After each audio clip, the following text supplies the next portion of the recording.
That's one of my kids in the slippers. That'd be a trip. Dad.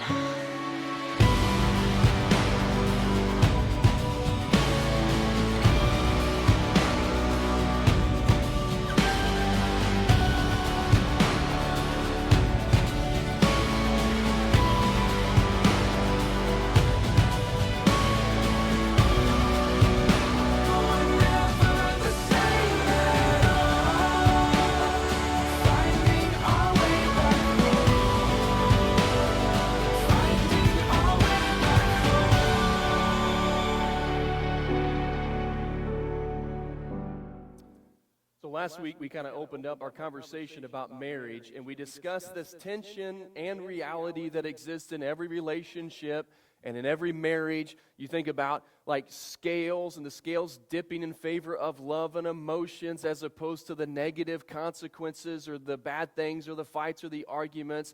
And every relationship starts here with the feelings and the emotions, and what identifies your relationships. It's how he makes you feel, or how pretty she is, and you're here, and the weight of the relationship is on the side of the love and the Hallmark Channel type love story stuff. But over time you get to here, and we talked about last week, what do you do when you're here, and how do you make it when the feelings and the emotions no longer identify your relationship? Really, it's the bad stuff. It's all the mistakes. It's all the fighting. It's all the arguments. It's that you can't get along, and the things that he used to do that used to be cute, they now drive you crazy. They just annoy the snot out of you. And, could you just shut up for 2 seconds? The game's on. And, it's like that stuff, right? And you get here, and you're like, well, what are we supposed to do when we're here? How do we get back to here? And when we unpacked 1 Corinthians 13 last week, which is a passage just about love in general, we said you're just supposed to love. And just be here. That's it. Like, just get rid of that. And just love. Not because you feel like it. Not even because they deserve it. You're supposed to love because that's what you said you would do in your vows. For better, for worse, for richer, for poor, in sickness, and in health. You're just here. So last week was really, what do you do when things are bad, or how can you get over the things that are bad? And this week, we're going to talk about how we can better do this, not from the negative side of things. What I mean is, like, love is patient, love is kind. Well, that means that when they're doing things that you're about to be impatient with, you just choose to be patient. But there is a place where it's like, okay, how do we start to bring about the good? Like, how do we, okay, we're not going to fight as much because we're going to be patient and kind with one another, but how do we really enjoy spending time with one another again? How do we get back and love being together and love spending time together like we did when we were engaged or when we first got married? That's what we're going to talk about today. So the passage of Scripture we're going to be unpacking is Philippians chapter 2, verses 3 and 4. And you'll notice it's just 2 verses. And you're like, this is awesome. We're going to beat all the Baptists to lunch. Of course, you guys are the 9 o'clock service. Of course you will. Even the 10:30 service people, it's like, he's only going to cover 2 verses. We're going to be out of here in no time. I love this church. This is great. It's not going to take any time at all. But here's the thing. We covered this passage in our last series. We walked verse by verse through the book of Philippians. As I was trying to think of different verses or different passages to unpack to apply to marriage, this one really stands out. And so we're gonna look at it through a different lens this morning. And just like with last week, you may not be married, you may not want to be married, and whatever. The principles that are in these verses still apply, because this isn't given in the context of marriage. I'm going to give application in the context of marriage, but like the principles you can apply to any person in any way of life. Now, in the book of Philippians, you may remember that right after these verses, what the Apostle Paul does is he uses the example of Jesus. And he says, this is how Jesus interacted with humanity. This is how Jesus treated people. And if you think, let's just apply it to marriage, you think your spouse is annoying and that you're not annoying and that you're really good and they're really bad. Imagine what Jesus felt like every single day on planet Earth, because he was perfect. And like, just read the way his disciples asked questions or what they argued about and what they fought about. Jesus was probably always pulling his hair out or pulling his beard hair out. He's like, you guys have got to be kidding me. If Jesus says, I'm the most important person, not in the room, on the planet, and I deserve worship and honor and all this stuff, and Jesus says, no, I'm not going to take what is owed to me. I'm just going to serve and put others first all the time. If Jesus did that, how much more should we do that? And we need to do that in all circumstances, but especially in the context of marriage. So, the Apostle Paul, as he's writing, he begins this way. Do nothing out of selfish ambition or vain conceit. Literally, you do no things, nothing out of selfish ambition or vain conceit. And you're like, okay, I think I got it. I think I understand what that means. Now try to think about your last week. And I want you to think about how many things you did out of selfish ambition, which is to say, because I want to, because it's important to me, and I don't care if it's important to anybody else. This is what I want. It could happen at work, it could happen at school, it could happen with your spouse. We tend to do things just for our benefit and just for our sake because it's how we're wired. I like to do the things that I like to do, and I don't have to try to do the things that I like to do because I like to do them. I just want to do them. And if you don't like to do them, well, tough. We're going to do it, or we're going to watch it, or we're going to go there, or we're going to eat this because I like it. We do a lot out of selfish ambition or vain conceit. We do a lot out of like a competitive nature. Not that we are teammates with our spouse competing with the world, but we think like, well, no, we should do it this way because my way, and I'm smarter, and this is better, and this is what I want, and And then he says, this is how this is supposed to look. He says, rather, in humility, value others above yourself. Rather, in humility, value your spouse above you. Now, this plays out in little ways, and it plays out in big ways. So you're going to value their time, and you're going to value their energy, and you're going to value their input. But more than just like valuing different things about them or different things that they have, you just value them. That's it. You value them above you valuing you.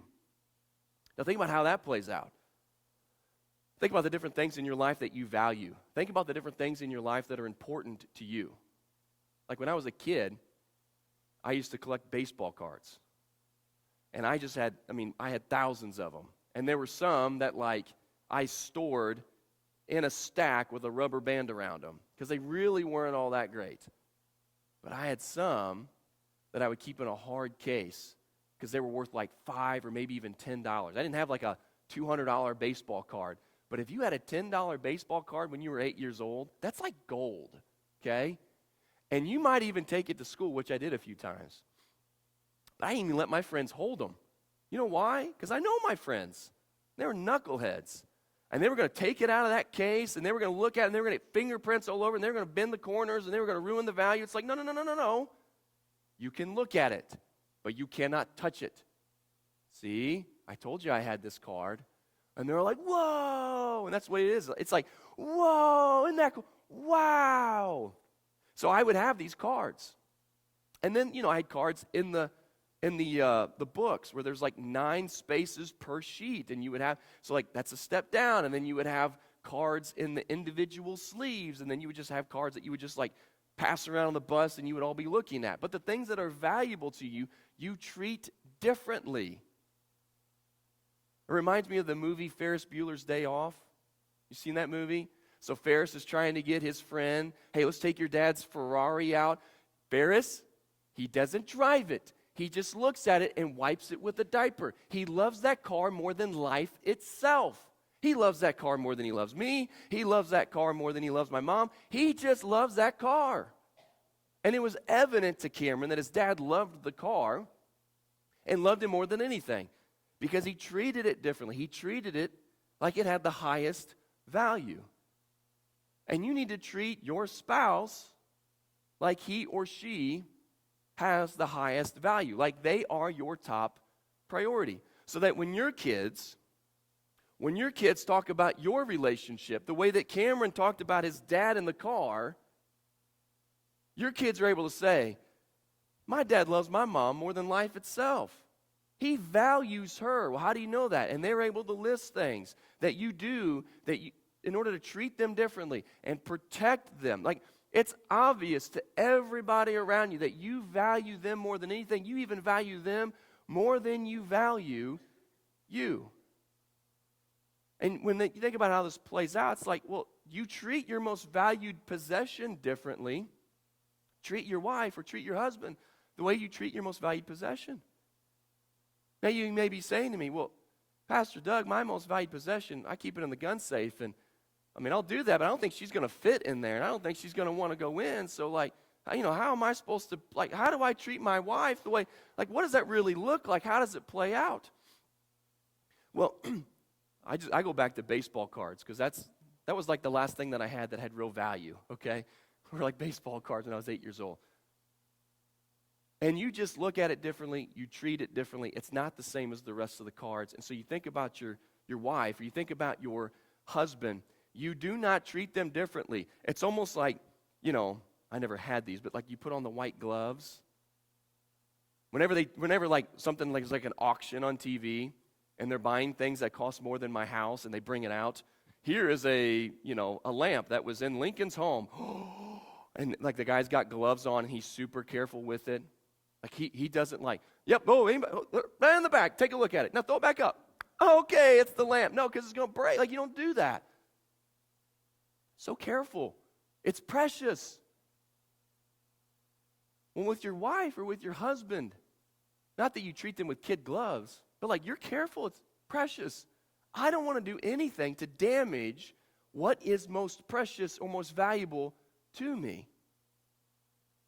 So the way that you value someone is that you elevate them above you. Now you're worried about that because you're well, usually I value me above them, but if I value them above me, who's going to value me? Let's not worry about that at the moment. We're worried about you valuing them because he says this. That is to say, Paul says this about everybody. In humility, value others above yourselves, just as a general way of living a life of service and sacrifice the way Jesus did. But you think about the way that you interact with each other in private and in public. It becomes very evident that we don't, look. Do you see this baseball card? No, don't touch it. Get your hands off. Do you see it? And I'm protective of it. We don't treat our spouses that way. And just think about if you met a really important person and you're in the room with a professional athlete and they're the most important person in the room. It's not to say God loves them more. I'm not saying any of that, but if you walk into a room and somebody's signing autographs or you're with a great war hero or whatever, they're the most important person in the room. People don't even notice when you walk in because everybody's looking at them. And if you've never been in a room like that, just think of a wedding. If it's not your wedding, nobody even noticed when you walked in. They notice the bride. They all even stand up and they look at her. And at the end of the wedding, people wait for hours in a line to talk with the groom and the bride. And people don't wait in a line to talk to you because you're not that important. I'm just trying to take your bubble and just make it a little bit smaller. Not trying to burst it completely, just make it a little smaller. But if you met an important person, if you were in the room with a professional athlete, and you talk to them the way that you talk to your spouse, who should be your MVP, so to speak, your most valuable person, and you talk to them, excuse me, sir, don't slouch. Stand up straight. Yeah, there you go. Well, actually, you said that was 1972 when you hit that home run. It's actually 73, but okay, yeah. Yeah, okay, yeah. It's because that's what you do with your spouse. No, honey, it was Thursday, not Tuesday when this happened. No, it was a red car, not a blue car. And you're over the top, and don't slouch. I've asked you not to slouch. Would you stop smacking? And people in the room are looking, and they would never think in a million years that that's your MVP. You treat them differently. So pretend when you walk into the room with your spouse, that they're the most important person in the room, and go out of your way to love and honor and protect them. So he says, in humility, value others above yourselves. And if you value them this way, they're going to get a sense of it. And they're going to feel it. So this is no longer being neutral and being patient and kind. This is you going out of your way to defer to them and to take the spotlight off of you and, so to speak, and to put it on them. They're going to notice it. And then, he says, this is how this plays out. Verse 4, not looking to your own interests, but each of you to the interests of others. So we all have the things that interest us. And I don't have to pretend to be interested in the things that interest me because they interest me. They're the things that I like to do. They're the things that I like to watch. They're the things that I like to eat. So when something is important to you, it's important to you. And Paul says, the things that are important to you, I want you to set those aside. And I want you to make the things that are important to them also important to you. You look out for their interests, not just your own. So I started to think, okay, how does this play out? And there are little everyday circumstances and scenarios that we need to get right. And then there's a really big, like, this is really where the application lies. But let me tell you how this plays out just on a day-to-day, constant interaction with your spouse. And it's I'm going to tell you a story about my wife and I. And I asked her, can I share this story? And she says, absolutely, because it makes you look bad and not me. And I was like, okay, fair enough, right? We were turning our bonus room in our basement to a home office for me. So we went to IKEA because they have 37,000 pieces of furniture. So we went there to get some bookshelves, and then we had to get a desk and different things. But while we also were getting stuff for my office, we got stuff for our bedroom. We got side tables, matching side tables, because we only have one side table right now. And the same furniture, or the furniture that we have, my wife got when she was in high school or junior high. So she just wanted matching side tables. And that's important, right? Of course it is, because it's not just what I'm interested in, it's what she's. And so I even pretend, we were going through IKEA, oh, yeah. And there's a drawer. Mm-hmm. Yeah, I do like those legs on that one. Yeah, I agree with you. That's not really the style we're looking for. Yeah, that's right. And so here I'm trying to get dialed in. So we get home, and we get home late, and I get to work on the stuff that's going in my office. And within like 12 hours, it's like I worked for a little bit, and then I went to bed because I go to bed early. I'm an old man now. And I got up early, and I got it all finished, and there was my office. Look at this desk, and I just sat there. Toom, toom, toom. This is nice. Yes, everything is, yes, it all looks good. And then you would think, and then you put together the side tables. Eventually, okay? So it took me 12 hours or so to put together the stuff that was going in my office. It took me like 80 or so 12-hour cycles to eventually get to where I had enough time. And actually, I said, what did it take me? Did it take me about a month? She's like, actually 2 months. And I said, I thought love kept no record of wrongs or how long it took me to put together. It's like, well, hold on, let me get my calendar. Oh, yeah, yep, I got it right here. It took you 65 days to put those together. So eventually, and she kept dropping little hints. Boy, I sure would like to get those side tables put together. Me too, but doggone it, I'm busy. Like, I'm reading my Bible. I'm working on my sermon. I would work on your stuff, but man, God's word takes preference, So then one day I finally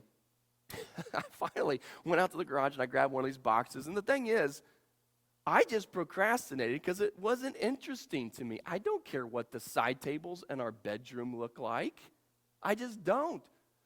But it's not about me looking for so I went out and I grabbed, and they're not hard to put together. It does take a little bit of time. And so I turned on a podcast and there I go. And then, I came in I just slayed a dragon like a knight walking. I walked in with that side table. I was like, here is your side table.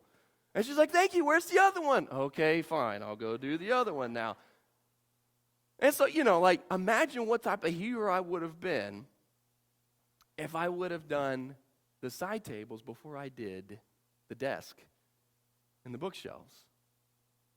Now, you think, well, that's a minor example, and it is. It's a safe example, because I've done a lot worse than that over the past 2 months, but that's one that I can share that doesn't make me look like a complete moron and a complete failure as a husband. That's why I shared that story with you.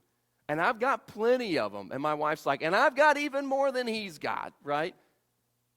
So you got to think, okay, this is what I want to do with my day, or with my day off, or this is what we want to do with our money, or this is, like, you're always thinking, you're always planning, at least I am. I've always got, like, stuff kind of figured out. I'm always projecting out. But if I'm honest, most of the time, I protect my interests. I protect what's most important to me. And Paul says, do not do that. You defer to them, and you treat them like they're the MVP, and you worry about their interests more than you worry about your own. So that's really minor in how it plays out. But then there's a really much deeper level. I think we get this part wrong, and this is what causes a lot of stuff to get out of sorts and out of whack. It has to do with the 5 love languages. Now, this was a book, and it ends up being a marriage series. I think there's DVD teachings on it as well. And it's a real popular idea that there are 5 love languages, or 5 ways that individuals receive or experience love. And not everybody has the same love language, but everybody, if you're going to feel loved or feel love, it has to come through the vehicle of your love language. It's a book in a series by Dr. Gary Chapman, and you can find his book, and you can find him teaching on YouTube and different things. But here's kind of a basic overview of it. The 5 love languages are as follows: words of affirmation, physical touch, acts of service, gifts, and quality time. Now, you may not know what one is most important to you. What's even worse is your spouse may not know which one is most important to you, and they need to know. You can go online to 5lovelanguages.com. You can take a really quick quiz. But really quickly, like words of affirmation, you know what those are. Those are kind words. Like when you say good things, kind things, you lift your spouse up. Physical touch, right? That's it. Acts of service, when you do things for your spouse, like actions in their mind speak louder than words. And so when you do the dishes, when you clean up and whatever, and I know you're pushing back, you're like, well, listen, my love language isn't acts of service, but I would love for him to do the dishes every once in a while. That can be true, and you can have more than one that is present in your life. Gifts, that sounds really materialistic, doesn't it? But like some people, that's how they receive love. If you go out of your way, it doesn't have to be something big and extravagant or expensive, but some on Valentine's Day do want flowers and chocolates. They want things sitting. And some would want a handwritten note where like you're pouring your heart out. Some people just want a big hug before they go to work on Valentine's Day. Some people just want to spend time with each other. And that quality time where it's like undivided attention. It's not like, we never spend time together. What are you talking about? We're spending time together. We're watching the game right now. We're together. We're not, no, that's not quality time. It may be time, but it's not quality time. And here's the problem. You've got like a 20% chance of marrying somebody who has the same love language as you. So if both of you it's quality time, well, you're just going to knock it out of the park because you love quality time and they love quality time. And so you're always trying to, you are planning and carving out time and you're sacrificing other things so that you can spend quality time with one another. And it's great then, but what happens when their words of affirmation and your gifts, and so your gift, your love language is gifts, and so what do you do on Valentine's Day? You give them gifts because that's how you receive love, and so that's how I want to give love. And so they get a card with flowers and chocolates, and it says, "Love you, babe," and they're like, "Oh, there's only like 4 words here, 2 words. Like, I wanted more words. Now I got to eat the chocolates because I'm depressed. Like, I want more words." And then, you send them this long written thing, and they're reading it, and they're like, where are the chocolates? Where are the flowers? Where's the, I don't want the words. I want the stuff. Like, that's what, because I want to be able to rub it in the face of my coworkers. Look what my husband got me. I got this stuff. What did you get? Like, that's what, not really, but probably so a little bit. But you want the stuff. And so you've got to really work hard at saying, I'm not going to worry about how I experience love and love them the way that I experience love, I'm going to make sure that I love them the way that they experience love, looking to their interests, not just my own. And so my wife and I, she is words of affirmation, I am physical touch. Now listen, before you go, oh yeah, we know, men are all about the physical touch. It's not just that stuff, okay? It is deeper than that.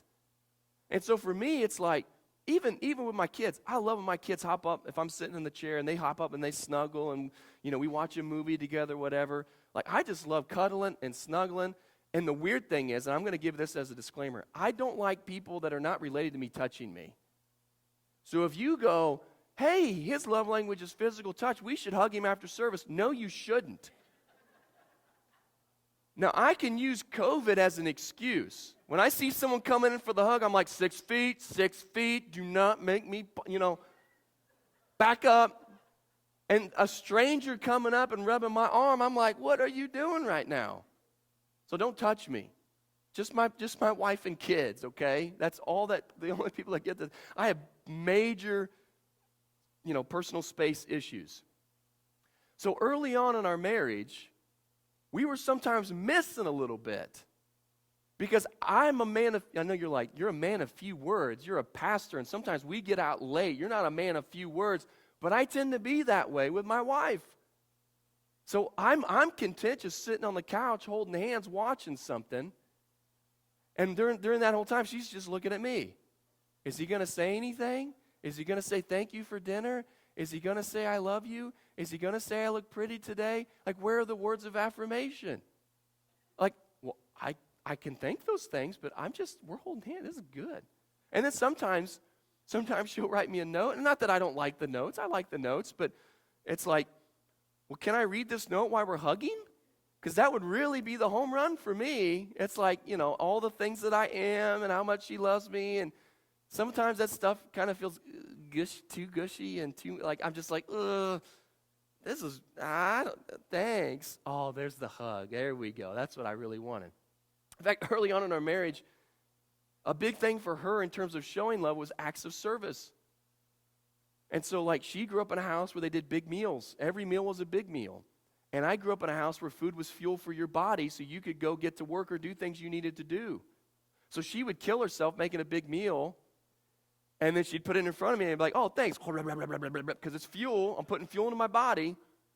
And I would be good with PB&J and carrots and celery, and apparently I'm like a 3-year-old at heart because that's my diet, but I don't need, and so then she's like, and I made dessert. I'm like, it's Tuesday. Why are we eating dessert on it? Are there people coming over? Is it somebody's birthday? Like, okay, thanks. And I'm thinking, well, maybe I need to gain weight. Maybe she's telling me something. Okay, I'll eat the dessert. And then guess what she's expecting as a result?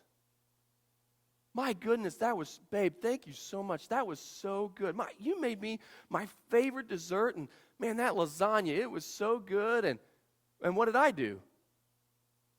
Thanks, I'm going to go work out. Pew, I'm just gone. And that was it. So she was like, I'm going to kill myself to give him this, and he's going to be so appreciative and so thankful because this is what a wife does. And then I don't even know if I said thank you. Well, now she's mad. And I can't understand why she's mad, so I'm mad. And it's like, talk to me, and then before you know it, it's like, because we misunderstood this. Now, we've gotten better. And by gotten better, she just doesn't make me meals anymore. She's like, kids, what do you want to eat? I'll go out of my way to make you something. And Doug, there's bread in the counter. Like, just go eat something. I don't know what you want. No, so you get better at this. But at some point, I have to say the words, sometimes I just feel like it's forced or, it's too much or it's too gushy. But I'm going to give her words of affirmation because I know that's what she wants. And I'm not just going to look to my own interest. I'm going to look to hers. And she says, you know what, sitting on the couch and holding hands. I got dishes to do and I got clothes to fold and I got all this stuff. But I'm going to sit here with him and I'm going to let him put his arm around me, and we're going to snuggle up for just a few minutes, and because that's what he needs. And you might say, if she brought me a gift, Here, look what I got you. I'd be like, okay, where'd you get this? Did you get the best deal? What website you go to? Do they have coupons? Can we send it back if I find a better deal? And it wouldn't be worth it to her to buy me anything, because I would be so far the other way, like, okay, well, oh, look, it's $3 cheaper on this site. We need to get it there. Doesn't work. And if her love language is receiving gifts and she thinks, well, I'm going to give gifts, it's not going to work. And you can't look to your own interest. You got to look to the interest of your spouse. And here's what happens over time is that, and the guy who authored this, Dr. Gary Chapman, he talks about you having a love bank. So every time, if your love language is words of affirmation, every time words come into play, that's a deposit in your love tank, and that balance just keeps going up, keeps going up, keeps going up. And there are seasons and there are times in marriage where you're not as intentional and strategic and diligent about making the deposit you're supposed to make. So over time, that balance goes down. Well, if you're never building it up, and you're never getting any margin, and you're at zero all the time, and things get bad, and things get stressful, and things get out of hand, where do you think that balance goes? It goes in the red. And now you're on like borrowed credit. And that's when a lot of times things get out of hand. And because of the newness and the freshness of the honeymoon stage of a relationship and all the feelings, it doesn't really matter. They don't have to be intentional about the love languages, because just like anything you do together, all the time you spend, anything they say, anything that they make, it's all just really, really good. So there's just tons of deposits. And when they talk about the honeymoon phase ending, it's when that balance goes to zero. And then what do? Now we have to actually have a plan of pouring into one another and loving one another. And so you might feel weird doing acts of service, or you might feel weird like the physical touch or the words. Or you might feel weird with their love language. It's not wrong that they receive love that way. It just is what it is. It's how God made them. And your job is to love them the way that they receive love. So if you're like, I think I know what mine is, I would go online, I would take the quiz. I would sit down with your spouse and say, you need to take the quiz. In fact, when I do premarital counseling, this is what I do. I have them, like both fiancés take this, and I sit down and I say, okay, now here's the deal. This is how you experience love. This is how you experience love. And I start talking about tension and fights and things, and there are always young kids that are sitting in front of me. They may be 23, 24 years old. They have like little fights and little arguments, and they have no idea what's waiting for them. They have no idea what stress in a marriage looks like, and they're like, oh, yeah, well, we've seen people fight, but that's not going to be us. We just love each other. That's good. Just in case, here's a plan B, okay? Let's talk about this stuff a little bit. And then, and I've not been in the game long enough, but there have been two couples that have come to me like 10 years after I married them, and they said, man, you were right with all this stuff. And we were like, we were just riding fumes, and we thought, the honeymoon stage would just last forever, and this wasn't going to be us, and we weren't going to be this, and all this stuff that's going on. But you were right. And I'm like, pretty much every day of my life I am, so thank you for acknowledging the truth. Once again, I'm not words of affirmation, so that doesn't make me feel good at all. It's like, yeah, I knew that the whole time, whether you said it out loud or not. I don't need your words. You're like, and this guy's our pastor. This is the guy we listen to every week. So, you need to sit down with your spouse, and you need to say, okay, what is your love language? Like, don't say, sit down, here's my love language. Here's how I want you to love me, and this is how I experience love. Because you're not looking to your own interests, but to the interests. So you sit down and say, what is your love language? And you can start coming up with ideas. This is how it works. Here's how it plays out. This is how I'm going to love my spouse. And then on the flip side, then they may ask you, what is your love language? And you can share, and then day in and day out, week in and week out, you can do your best to just love one another. And listen, if you get to a place where you're both making deposits in your love bank, And that amount just keeps going up and up and up and up and up and up and up. Before you know it, that Hallmark scenario or the Hallmark version of marriage or whatever, you're going to feel like you have that. And I think a lot of that is kind of empty and void. It's not excuse me, it's not real because it's based on, well, I will give you if I get from you, and you're not going to do that. But if both spouses are competing and are trying their best to outdo one another and love their spouse more than their spouse loves them in terms of bringing into play the 5 love languages, that's the good kind of competition in a marriage. And you don't rub it in their face. I'm not saying that. Well, I mean, I've written you like 10 poems, and I give you these little sticky notes on your car, but, you've not even so much as given me a high five, and I'm physical touch. Like, well, come on now. Like, this is a give and take, right? I'm just giving, and I'm not getting, and you're just taking, and, like, we got to get this figured out. Like, not competing that way, but you're both like, I'm going to do my best to have the biggest balance in my spouse's love bank. I'm going to keep running that thing up. Because that's what Jesus wants me to do. And that's what marriage is supposed to look like. And even if my account goes to 0, I'm going to keep pushing, I'm going to keep trying to love. And if you're both just saying, I'm going to do that, and you're both allowing the love bank just to keep going up and up and up and up and up, and you don't do things because you secretly want to get something from them, and you don't give them words because you expect in return, and you just keep going up, up, up, up, up, up, up, that's a marriage that people would be jealous of. Not that we're trying to make people jealous. And there's no reason to put that on Facebook, by the way. Don't tell the world about how great it is. Just be together and recognize how great it is. And serve one another the way that Jesus served us. That's the point of the passage. And that's how it plays out. And that's how it applies. Let's pray together as we wrap up our teaching time. Father, we acknowledge that we are oftentimes sinful. We are selfish. We sacrifice mainly for ourselves and what we want, and very rarely do we for anyone else. And so, Father, I pray that you help us to do our to do our best to love our spouse the way that they need to be loved. Show us what that looks like. Give us the strength in moments when we're angry and bothered and upset. Help us to be humble and help us to value them more than we value ourselves in real, tangible ways. I pray for the marriage, the marriages that are represented here today. I pray that you heal those that need to be healed. I pray that you mend those that are broken and that you show them the necessary steps that they need to take to fix what you have put together. It's in Jesus' name we pray. Everybody says,